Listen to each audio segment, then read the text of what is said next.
سلام دوستانو، په دې هیله چې جوړ روغ ویا. په دې ویډیو کې په دې کار کوو چې څرنګه وکولای شو د مایکروسافت ورد پروګرام څخه متن یا ډاکومنت پی ډي اف ته تبدیل کړو، او دا چې ولې مونږ خپل ډاکومنت پی ډي اف بڼې ته تبدیل کړو. د پی ډي اف د بڼې منفعت فایده په څه کې ده؟ د دې موضوعاتو د زده کړې لپاره ویډیو تر آخره را سره تعقیب کړئ.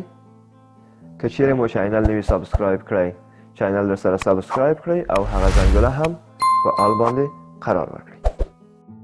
نو دوستانو، کله چې موږ د ورد څخه یو ډاکومنت پی ډي اف ته تبدیلوو، لومړی به موږ راشو فایل مینو ته. فایل مینو کې موږ اکسپورټ لرو، په اکسپورټ به کلیک وکړو. دلته که چیرې چینج فایل ټاب انتخاب و، نو موږ به کریټ پی ډي اف انتخاب کړو. په کریټ پی ډي اف به کلیک وکړو.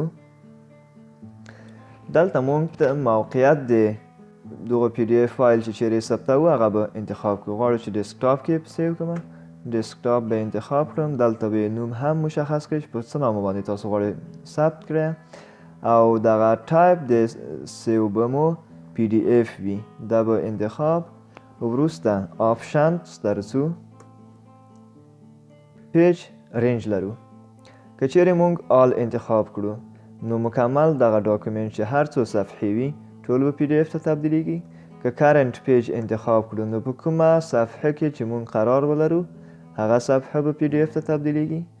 او دلته هم پیج تاسو کولی شئ چې صفحې د څومې صفحې نه فرام ټو د څومې صفحې نه تر څومې صفحې پی ډي اف ته تبدیل شي. کولی شئ دلته هغه پیج نمبر د صفحې نمبر مو اضافه کړئ، مثلا د اول صفحې تر لسمې پورې یا تر درېیمې پورې. دلته به مشخص کړئ اوله صفحه، دلته به درېیمه.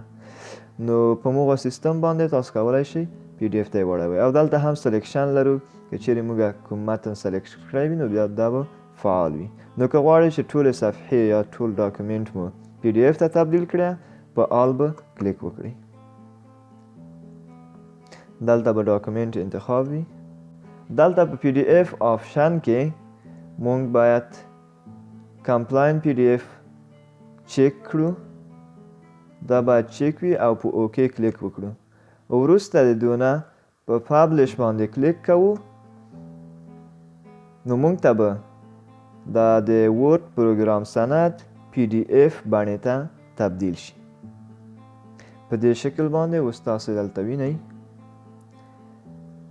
چې زمونږ سره موجود ده. په دې شکل باندې په دې سند کې مونږ نشو کولای اوس تغییرات وارد کړو، نه په سایز، نه په فونټ، نه په نوشته کې. تر څو چې بیا مونږ کانورت نکړو نو نشو کولای تغییرات وارد کړو. نو دوستانو، د پی ډي اف د فایل منفعت او فایدې په دې کې دي چې یو خو بیرونی حالت یې تغییر نه خوري، لکه فونټ شو، سایز د نوشته، هغه رنګ د نوشتو مو او موقعیت د نوشته چې په کوم ځای کې مونږ یعنی فارمت آماده کړی وي پی ډي اف ته مو چې تبدیل کړو هغه خپل حالت ته تغییر نه ورکوي، یعنی تغییر نه خوري. دوهم دا ده چې پی ډي اف فارمت څخه استفاده او مدیریت ډیر اسانه ده.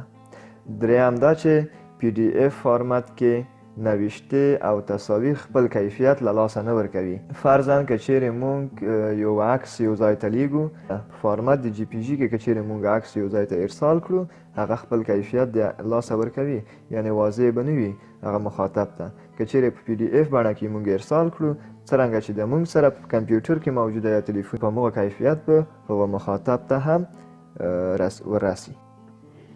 او بل دا چې د پی ډي اف فارمت حجم نظر نورو فارمتونو ته کم ده. دوستانو، الله دې وکړي چې ویډیو مو خوښه شوې وي او د استفادې وړ مو وګرځي.